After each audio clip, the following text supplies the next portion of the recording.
Throughout the records of human history, one can find stories marked by violence and cruelty, especially regarding the ways ancient empires carried out executions.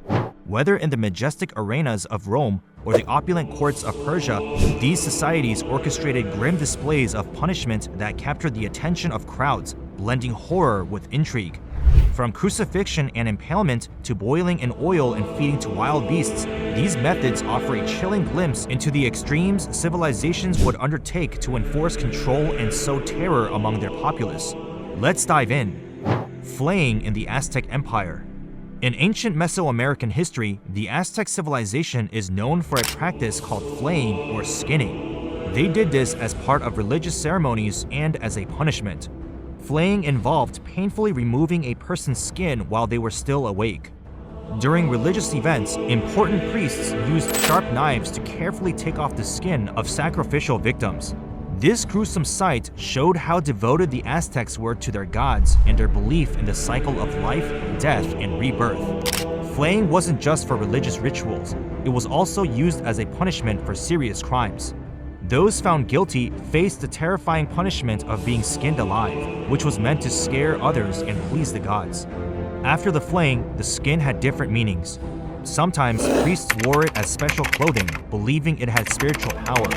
Other times, it was shown off as a trophy, symbolizing the start of a new life through sacrifice. Crucifixion in the Roman Empire. During the reign of the Roman Empire, few methods of execution were as notorious and fear-inducing as crucifixion. This brutal form of punishment was not only a means of dispensing justice, but also a chilling public spectacle intended to instill fear and quell any notions of rebellion or dissent among the populace. The essence of crucifixion lay in its merciless cruelty. Condemned individuals were subjected to unimaginable suffering as they were affixed to wooden crosses, left to endure a torturous and protracted demise. The process was meticulously orchestrated to maximize agony and ensure a lingering death, serving as a grim deterrent to potential wrongdoers. The physical ordeal of crucifixion was ghastly.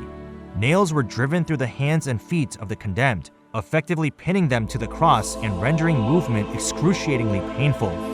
This immobilization not only intensified the suffering, but also hindered the victim's ability to draw breath, leading to a suffocating struggle for survival. Death, when it mercifully arrived, often came slowly, either through asphyxiation or shock induced by relentless torment.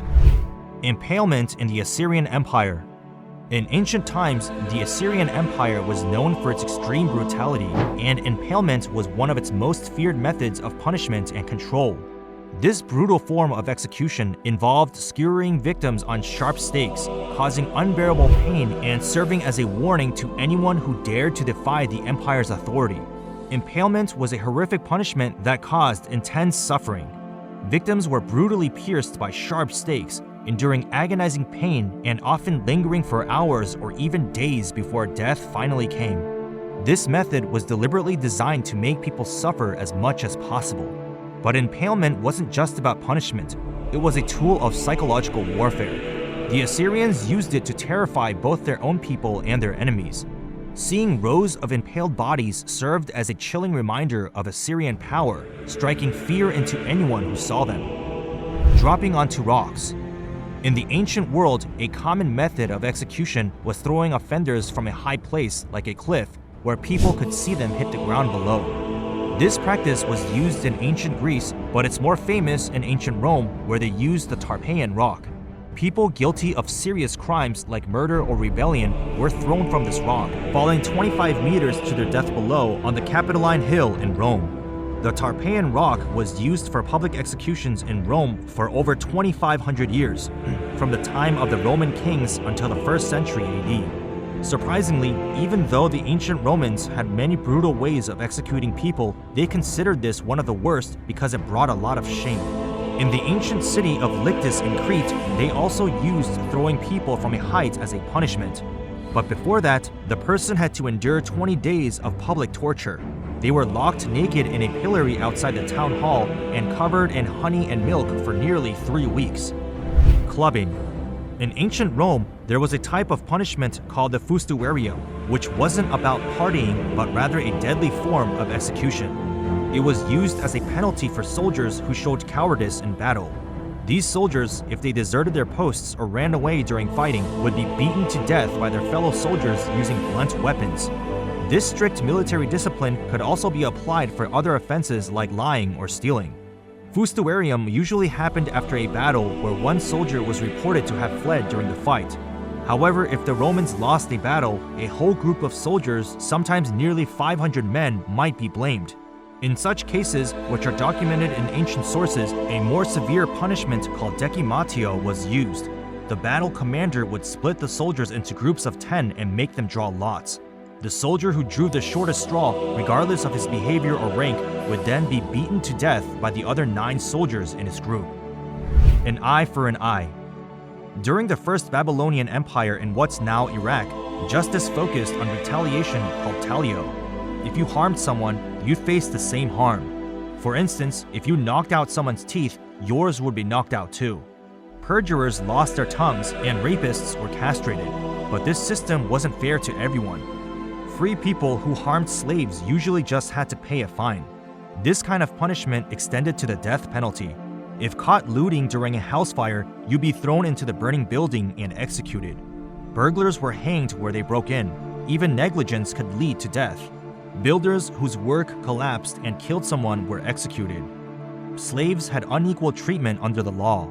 If a surgeon killed a slave through malpractice, they only had to replace the slave according to line 218 of the Babylonian Code of Hammurabi. Family extermination. For millennia in ancient China, the punishment known as mizu was regarded as a fate more dreadful than death itself.